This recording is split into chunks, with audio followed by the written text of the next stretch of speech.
Hi, update 1.26 for World of Tanks introduced the very dreaded crew rework. Now with this rework, we got some new perks for all crew member types. I'm a sucker for dispersion and aim time, so I was very much interested. As time went on, I realized that I don't like the idea of using these new perks without knowing how much they actually contribute. So I decided to do some testing.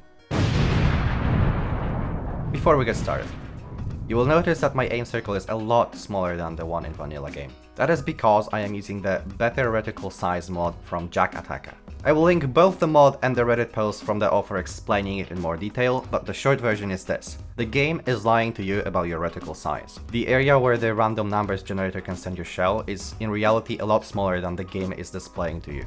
I don't believe that this mod affects the testing in any way. It might however make the results harder to read, but maybe that's a testament to how much these perks actually do. For completion's sake, let's go over the perks that I have tested. We have Coordination for Commander, which improves your aim time speed by 12.5% for 15 seconds after you spot an enemy vehicle. And now for Gunner, we have Quick Aiming, which improves aim time speed by 2.5%. Armorer, which decreases gun dispersion by 1.5%. And finally Concentration, it decreases your gun dispersion by 3.5% after 3 seconds of standing still. It is also important to mention that all of these perks are being boosted by crew efficiency. Essentially, anything that increases the percentage effectiveness of your crew members increases how much these perks actually give you. So for example, using food, or using Brothers in Arms, or using the new perks, which work like if you're within 50 meters of an ally of the same vehicle type, you get some percentage crew efficiency. All of these also help these flat perks like increased dispersion, better aim time. Now in this section I want to tell you what equipment, crew skills and consumables I was using on the vehicles that I conducted my tests on. For Lorraine, I used the setup that I would typically use when playing the game because I wanted to get the answer to the question of how much can these perks actually contribute to my setup. So for the crew we have Brothers in Arms, Snapshot, Smooth Ride. In equipment I am using Bonds Improved Aiming and Bonds Third Stats, and for consumables I am running Food. Now for 50p prototype I was using the same skills, Brothers in Arms, Snapshot, Smooth Ride. I am using Food again, but I dropped my equipment.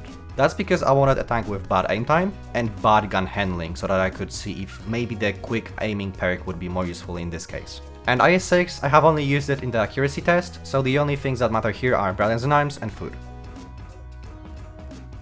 Now I'll show you how I conducted these tests. For accuracy testing, I just stood in approximately the same point and looked at approximately the same position, so there's not much to talk about here. I wasn't even recording. For aim time, we had two different cases, Lorraine and 50dp.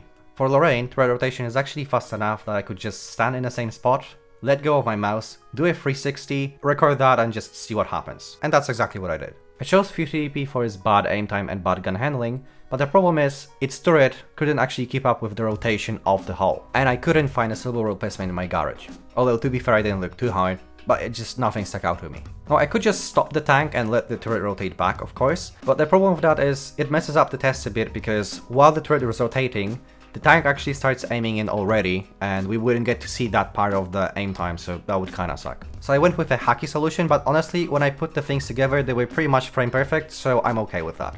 How I made this test is, I would hold right side for a short moment, and then I would hold left side until the point where I'm aiming would cross over with the bloom dispersion, with the reticle, with the right side of my reticle. At this point I would just let go, let things happen, and the end result was good enough for my testing.